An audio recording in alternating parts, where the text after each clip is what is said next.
some ahas. Does anybody want to give us any ahas from what they learned in the morning panel with the sponsors and experts, what they learned from this panel, what they learned in the roundtables, what you've learned from each other? Let's do some ahas.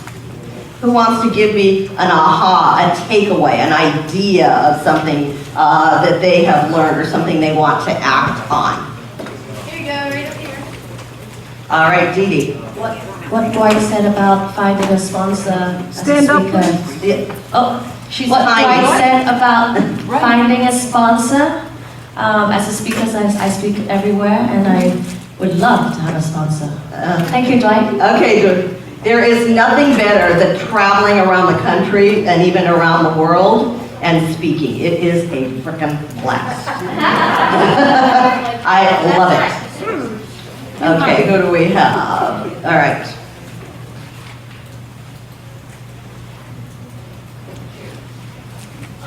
Yeah, speaking was the one that I was going to mention too, because I've done a lot of speaking, but I never connected it with this, that we could use that as one of our ways to get the benefits to the sponsor of going out and speaking. And we came up with an idea earlier today on what we were going to speak on anyway.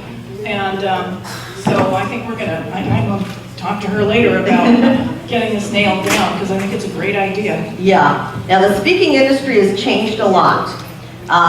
Going from what we call gig to gig and hoping to get paid, and then after you get paid for one, you got to search out the next one. That's kind of the old model of speaking. Now, if you speak, you've got to be a little media company. You got to do podcasts, you got to do email, you got to do webinars, you've got to do Facebook Live, you've got to do video, you've got to do all this stuff to create revenue and multiple streams of revenue. And of course, one of those is sponsorships.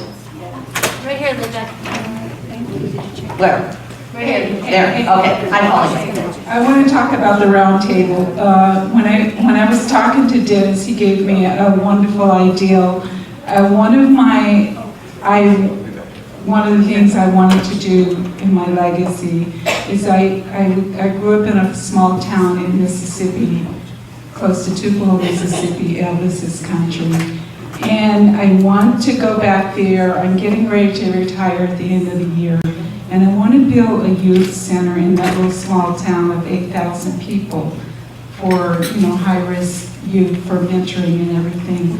And I hadn't even thought about it. And he was asking me, he said, well, is there any big companies there? And I was like, I don't know. I was like, Toyota is there. I never thought about it. And then I started thinking, there's a Walmart there. And there's a sales club there. Yeah, so you guys gave me some great ideas to stuff there. And so that was really good. It was good. All right, thank you. All right, yes. Basically, I just learned that you have to be a giver. And once you're willing to be a giver, you will attract opportunities. Absolutely. That's a good one. Okay. Hi. Hello, everyone. I'm from New York. I came from the airport right over here. When I was coming, I had an idea of a property, but upon getting here and listening to all this and talking to people, I'm beginning to have another idea. Does that happen to anybody else in the room? Okay. I'm so grateful about that, because I realized that when you put heads together, then whatever you have inside of you, they pull it out to help you. So I'm grateful for that. Thank you. Okay. All right. One more, and then we're going to move on with the content. Yes.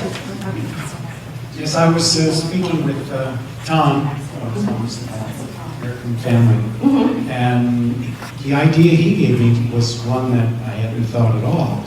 Instead of going to the corporate office, he suggested that I promote to the individual agents, that many of them will run programs for customer appreciation. Yes. And that was a new one on me, and that actually sounds a lot easier. Yeah, definitely. Yeah, I've gotten sponsors both ways, and I've helped clients get sponsors both ways. Sometimes you'll want to go to the corporate, and sometimes you'll want to go to the local branch. That's how I've gotten most of my bank sponsors, by the way. I've gone to the local branch. But, you know, you could also do corporate. We'll talk a little bit about that further in the presentation. Okay. So, we've kind of gone over a little bit of this. Why would a company sponsor you? Because this is the question that I get most. People call me, and they haven't come to this conference, and they say, why would a company sponsor little old me? And that's why I wanted to share with you my story of where I started, because I didn't have experience or a following or anything. The number one reason is influence. You have influence, and you're going to have even more influence as you build up your property for sponsorship. I'll go over just a few of these. Increasing the brand loyalty. Now that is really, really important because right now, brand loyalty is low. And why is it lower than it was 10, 15 years ago? What do you think? Why is it lower? Amazon. Internet, more to choose from, you know, more information. We got so many choices now. People used to be really loyal to a brand, you know, and, you know, they would even fight to the death, you know, and say, hey, I'm a Ford person, I'm a this person, you know, no more. So really, and all of you in business know that it's a lot less expensive to keep your current customers than to get a new customer, right? So they know that too. Visibility, customer base, geographic territory. Let's talk about that one for a minute. The geographic territory. So one of my clients wanted to do an event, and Western Union said, well, if you do it in Las Vegas, we'll sponsor you. So sometimes they want to open up a certain area of the country. They see it as kind of an enterprise zone for them. Damage control. Whoops. Damage control, that is how I got Walmart. Remember I told you my first sponsors were Bank of America, Walmart, and IBM. But I got Walmart because there was a lot of bad press going on about them at the time. And you've all heard it about the way they treat women in the company. And, you know, they make less than their male counterparts. They're not really treated well. What would happen to Walmart if they lost their female customer base? Out of business, right? So, they called me and said, please, can we sponsor you? And at that time, it was just me with the cat, and couldn't put the cat on the phone, but what I did was I made up accents so it would sound like there were more people in my company, and I got real good at a southern accent, so I would answer this way, and then I put them on hold and I would come back as me. And can you believe I put Walmart on hold? Oh, like you haven't done it, right? But they said, please, can we sponsor you? Because they needed to do damage control. And this was another 5-figure sponsorship, one of my first sponsorship. And it was 5 figures. They came in their private jet. I mean, it was really, remember when I said you get to see how big business works? You really saw it with Walmart, the way they did things. So what are some companies out there right now that need damage control? Just kind of shout them out. Federal government. I don't think I want to work for the federal government. United Airlines, yes. Experian. Uber, right. SC Johnson. Amazon. Why Amazon? Facebook. I love Amazon. I'm an Amazon girl from the get-go. Yes? A lot of the high-end fashion houses. Fashion, yes. Okay, so think of those companies because their problem is your opportunity. Okay? So think of the companies that need damage control. Let's see, we'll talk more about connection to the target market, but let's talk about entertaining clients and thanking customers, because that's a reason. Remember I showed you the Olympic sponsors? Now I know in here we're not the Olympics, I know we're not as big as that, but that's why sponsors pay big bucks for the Olympics and for, you know, all these events, because they can thank their clients. And you know what? I've done that too. When I had FedEx as a sponsor, they said, well, can we send some of our local clients to your events? What was I gonna say? No? Like, of course. And it was a feather in their cap because they got to send the client to a special event. And you know, like, these companies, they're not good at events. They're not good at food and wine festivals and all these great things. So that's why they will sponsor to send top clients there. And then the last one, oh my God, the reason I put the exclamation mark is drive sales. And we kind of heard that today. It's all about helping them drive sales and get return on their investment. So this is a sponsor success story. I'm going to be giving you these so you can just kind of see how other people do this and then you could do this. Joni Lindberg is a speaker and a podcaster. She does what a lot of you guys do. She produces events, and she got Ocean Spray to sponsor her whole event. Now, food and beverage is one of the biggest line items if you do an event. Thousands of dollars. So she got Ocean Spray to provide all the food, all the beverage. They gave her little cranberry teddy bears for her raffle. She actually raised money for charity also, even though she is a for-profit. And of course they had cranberry cocktails there, you know, the Cosmopolitans and all that. So that's an example of a success story. Here's another one. Now, Pauline, you said you were retiring. Now this woman was retiring from teaching, from a very long teaching career. She's kind of got the teacher vibe going. So she wanted to do a life after teaching expo. So this was her very first expo. She'd never done an event before, and we had to kind of build it from ground zero. So these were her sponsors: UBS Financial, Citibank, and Southwest Airlines. Because there is a whole life after teaching. After teachers retire, they may live another 30 years. And a lot of them get really good pensions. And so they travel, and they want to invest their money. And, you know, so that made total sense. Okay? Now, I want to show you this story, because this is a business conference. It's the New Jersey Association of Women Business Owners. And then, you know, you can see they got Enterprise Rental Car and Aetna Insurance. But here's the one I want to show you. This one, PSEG.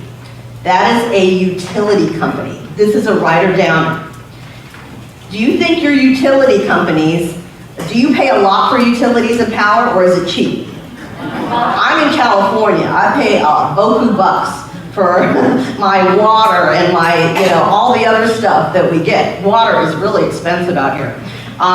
So your heating, your electric, you know, all that stuff, your gas bill, you know, think of all, and the utility companies, they have to sponsor things, a lot of them, because they have a certain amount of money allocated for sponsorship. Okay? Sometimes the really boring stuff is good. Because you don't even think about that you pay a utility company, right? You flip the switch, the lights come on. But these are really good sponsors. All right? Here's a sponsor benefit, the gift bag, okay? So you all have a swag bag, and our sponsors donated to the swag bag. So this was the same event, the New Jersey Association of Women Business Owners.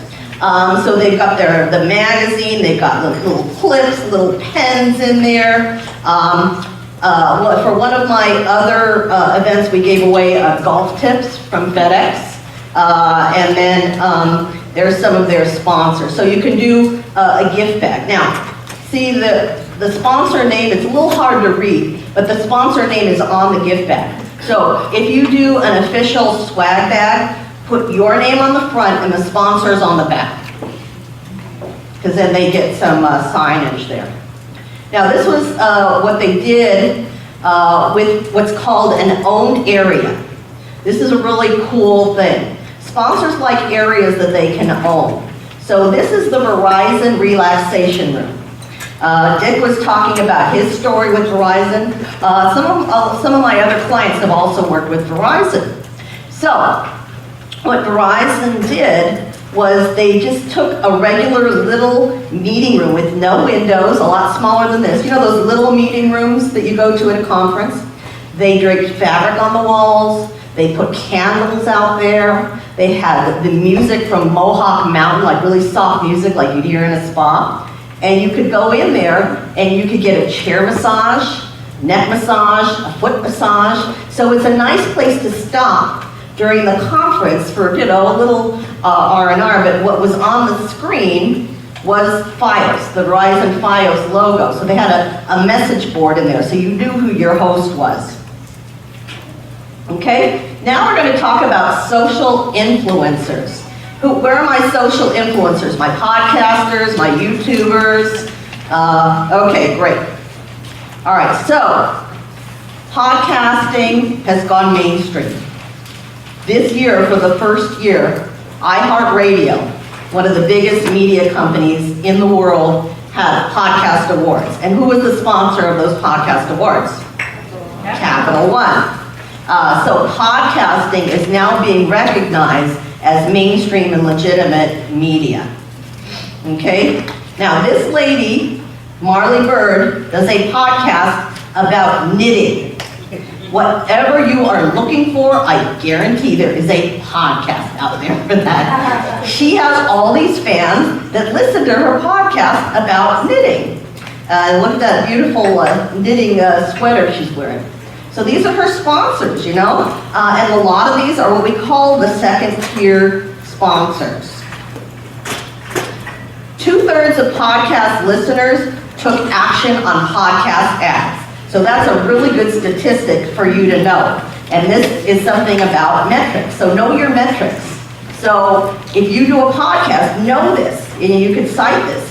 The 2/3 of people who listen to a podcast took some kind of an action on an ad that they saw.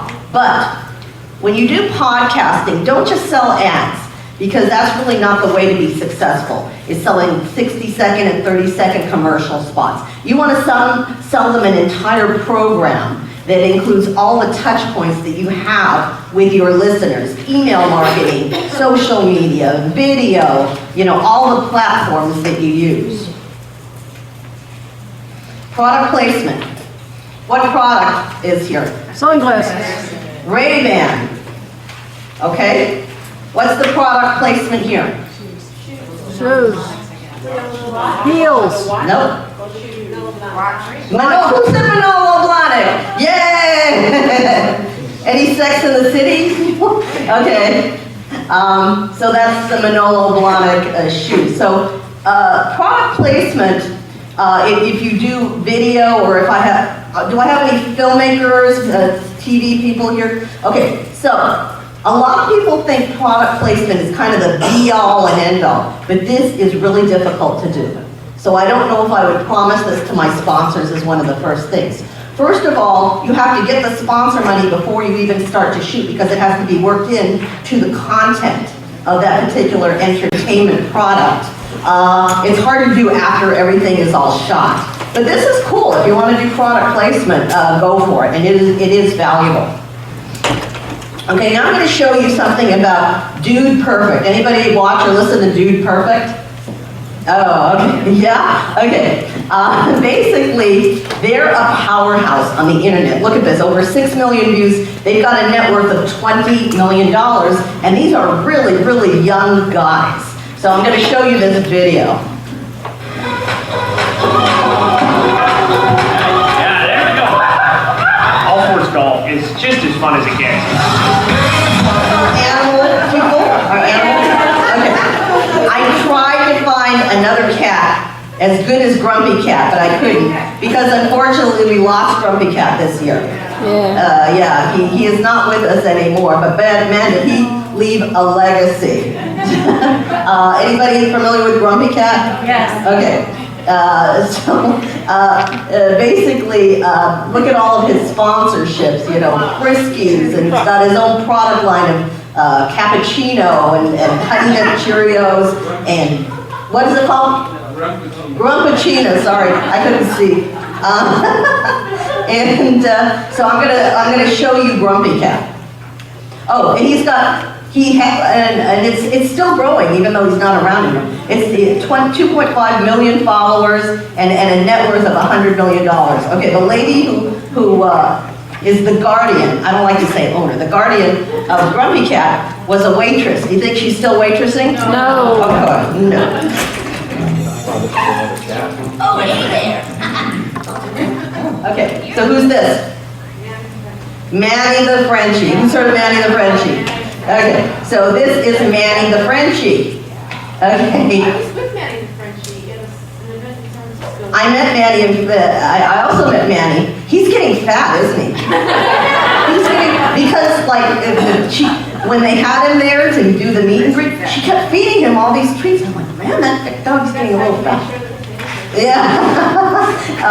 So these are some of Manny's sponsors, you know, Halo, Pet Food, Pet Box. NASCAR has sponsored Manny the Frenchie, and then Dog Vacay is a dog sitting service. So let's take a look at Manny the Frenchie.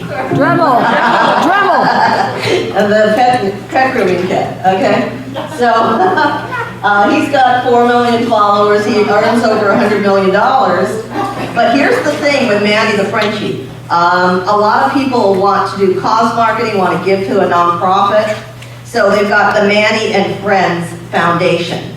So the Manny and Friends Foundation gives money away because they've amassed a certain amount of wealth where they could do that. Let's talk about cause marketing.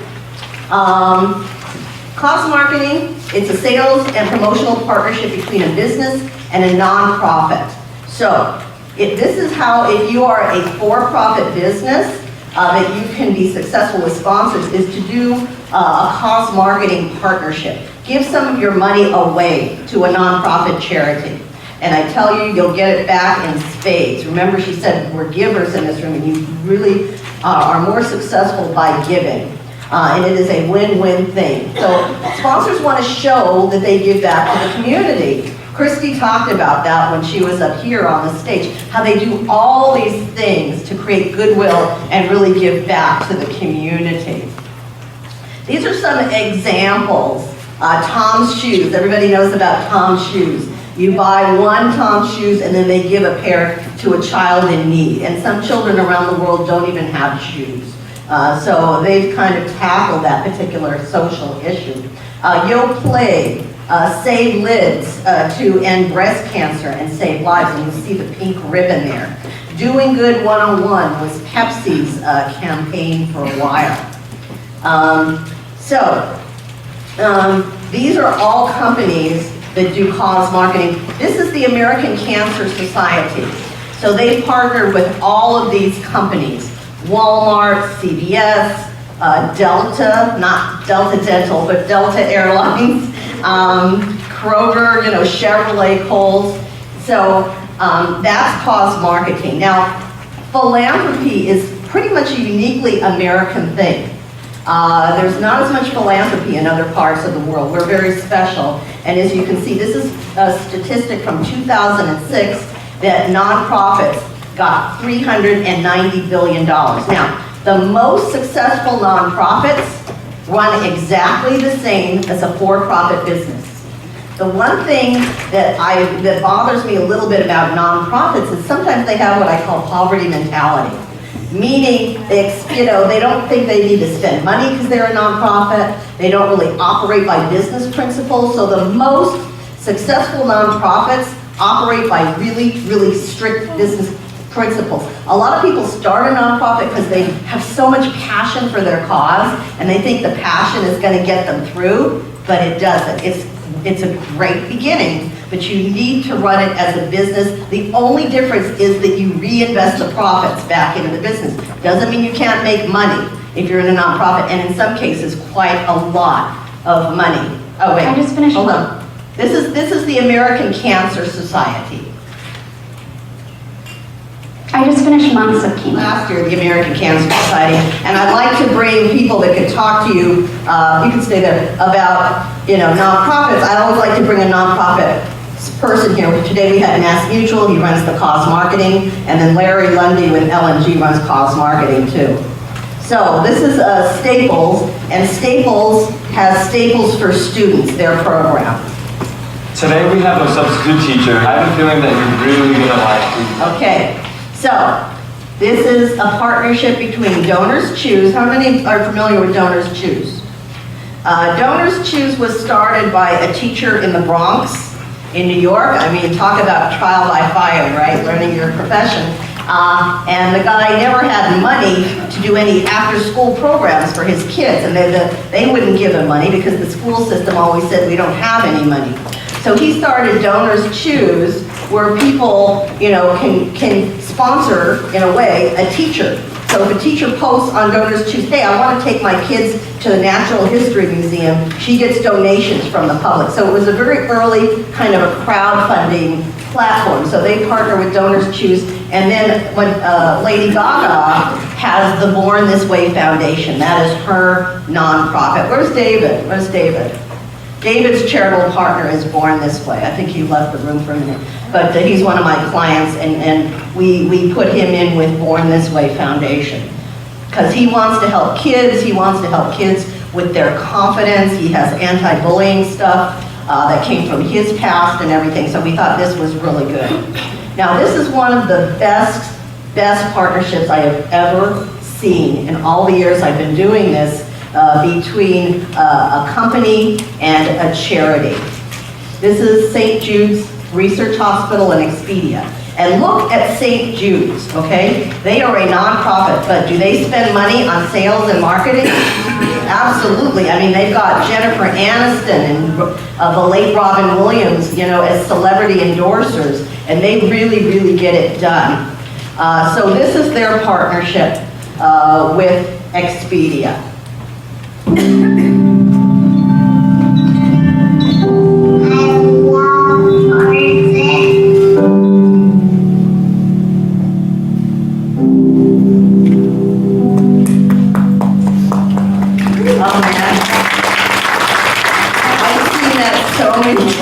I always get choked up when I see it. Beautiful, isn't it?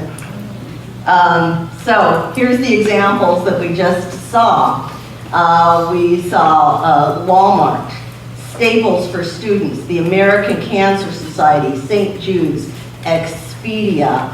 At this point, I want to ask if anybody has any questions on the cost marketing or social influencing or anything else that we've covered. We'll take a couple of questions. Okay. In the back? Yeah. She hasn't asked a question yet. I was just gonna ask, Thank you. Hi, good evening. My name is Jolie. I was just going to ask about NAMI is the mental health organization I'm thinking about partnering with.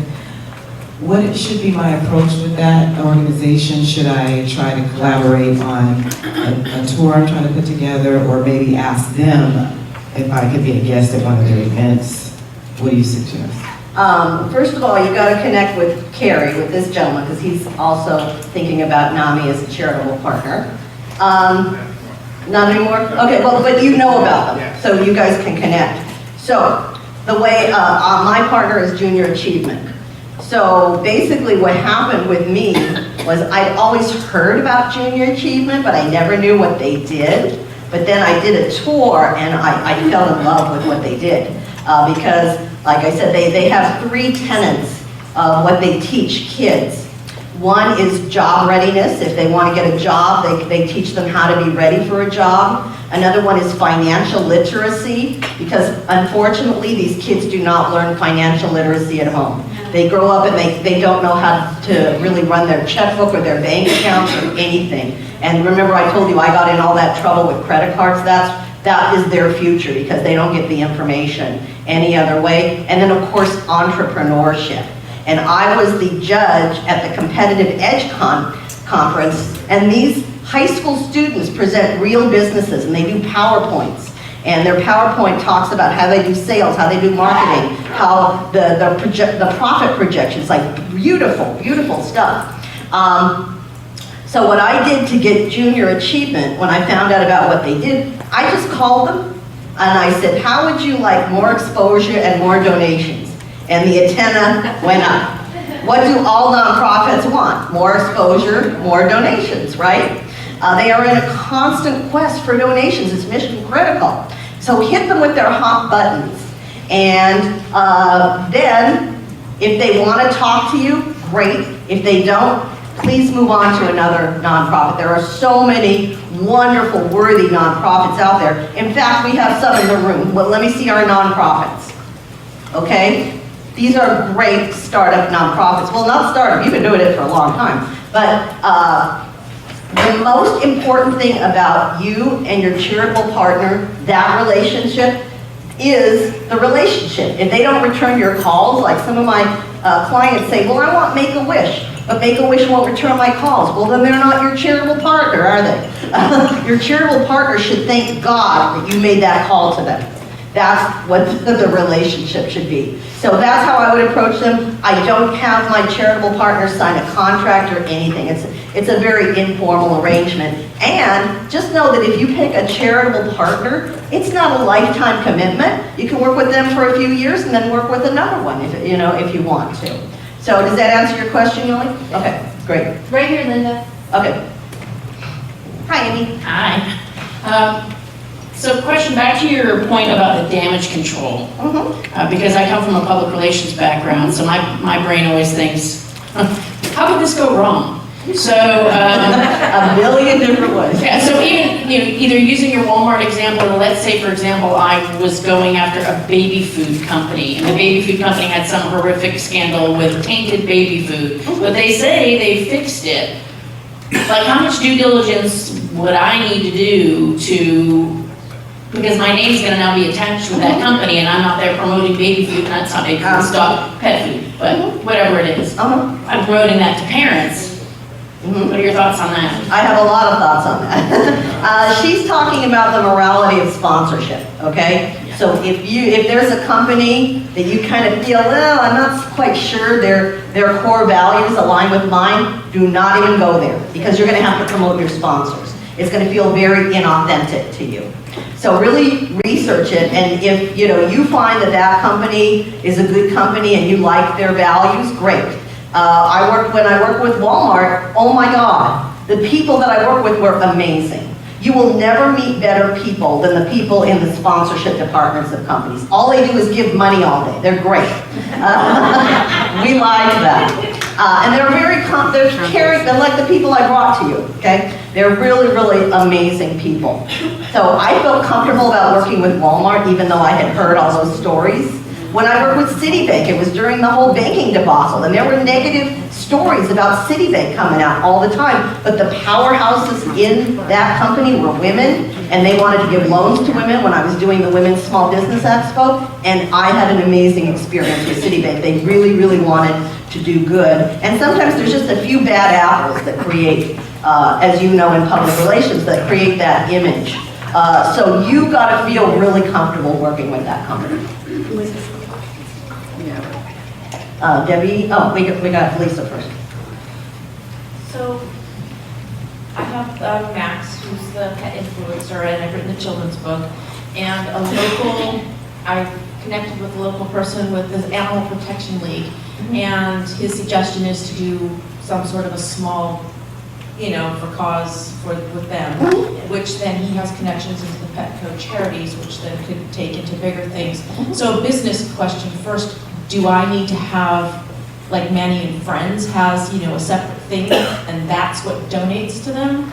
Or am I donating to them I don't know. You donate to them. You donate to the charity. Yeah, so I'm donating to the charity as whatever I Yes. call it. Do I Yes. have a foundation then myself? No, you absolutely don't. Okay, perfect. And then in doing this, in also, can I still partner with Petco have them as a sponsor? Sure. Somehow? Even Remember, though you I want might as be many in their sponsors as stores? you get. Even if I get my book or stuffed animals into their stores, is that okay? Sure, why not? You've got an adorable stuffed animal. Yeah, it's great. Yeah. Right here, Linda. Okay. All right. And well, I'll talk to you later. We got another. Okay. Tom Dish. Hey, Tom. Going on the same point, what if you have both a nonprofit and a for-profit organization that you manage? You're in a great position because your nonprofit can be the charitable partner to your for-profit. So yeah, that's fine. There's not a conflict of interest there or anything if you run your own nonprofit. All right, so I'm going to talk about some trends in the sponsor industry. Sponsorship is more competitive now than it was when I first got started.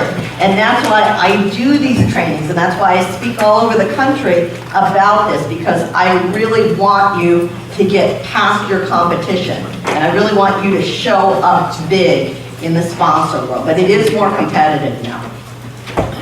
More risk. If you don't know what you're doing, you could lose time, you could lose a lot of money. You heard that from our alumni panel. When I was getting started, it took me 6 months to do my sponsor proposal, and I lost $75,000 in the process learning this business. Now, I've never lost money on an event, but I lost money in the process of learning the business and getting sponsors because I made so many dumb mistakes that were really, really costly. Okay? Limited attention span. Everybody has a 140 character attention span right now. Who has teenagers? That's the attention span that you're working with, okay? Think of them, everybody is a teenager. And that's why sponsor proposals, the trend in sponsor proposals are more graphics and less text. So this is the cover page of a sponsor proposal. Now, look at the imagery versus the text. You really need, and a lot of you I'm working with, and everybody I've worked with, haven't I said add more images, add more photos in there? So you really want to add more photos and less text. You want to make your proposal easy for that sponsor to skim. Sponsors pay for demographics, okay? And these are the demographics that you absolutely need to know about your property. You need to know the age range, the gender mix, the family status. Does it skew male? Does it skew female? Are the people in your audience, are they single? Are they married? Are they divorced? Are they widowed? What is their family status? The median household income. Now, I know this is difficult to ascertain, but you could take your best guess. You don't have to hire a really expensive market research company to get this information, but this is very important, okay? Their education. Do they have college? Do they have high school? Do they have advanced degrees? What's their occupation? And they can have different occupations, but you should kind of know this stuff. Their socioeconomic status. Are they, middle income? Are they above middle income? Are they a little below it?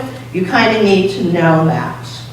And then the total buying power. And I'm going to show you how to figure out the total buying power, okay? Excuse me. Oh, I'll show you that in a minute. You want to be a bulldog about collecting information. I train all of my team that when we get a call to our office, the first thing they ask is, can I have your phone number and email? Because you want to collect as much information as you can. I've known people who did these big events, and I said, great, did you use it for lead generation? No, I don't know who came to my event. What a lost opportunity, The more you have extended reach, the more you're going to be attractive to the sponsors.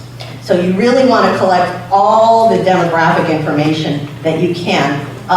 One of our panelists said surveys are good. Sponsors are always trying to get their finger on the pulse of their consumers, and you can help them with that. Okay? Here's how to research your demographics, all right? Of course, internet search and Google Alerts. Google Alerts are so amazing. If you want a certain company, who's familiar with Google Alerts? Okay, so it's alerts.google.com. So if you want a certain company to sponsor you, what you're going to do is put that company in a Google Alert.